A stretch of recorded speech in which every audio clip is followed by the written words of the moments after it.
ভাই আমার 60 টাকার জাম দেন তো, 60 টাকার জাম দেন, দেখি কি পরিমাণ পাই।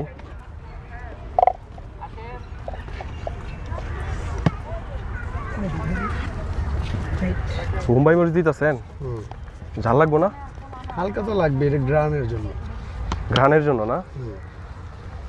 শুকনা যে পরিমাণ ওই পরিমাণ ঝাল বেশি লাগবে মনে হচ্ছে। আবার শুকনা ঝালও দিতেছেন, হাই রে ভাই। এটা কি লবণ? বিট লবণ দেন না? সাদা লবণ। বিট লবণ খেলে পাথরের ক্ষতি হয়। পাথরের ক্ষতি হয় নাকি? কিডনিতে পাথর হয় কি, তখন আবার 1 লাখ টাকা লাগবে, তখন ই টাকা দিব কেন আমি? একবার ভর্তা বানায় ফেলবেন না? কাসুন্দি দেন না? না, কাসুন্দি দিলে কি হয়? কাসুন্দি জামের মধ্যে খাটে না, অনেকেই খা, অনেকের মতো। দেখি এদিকে দেন তো, মানে কি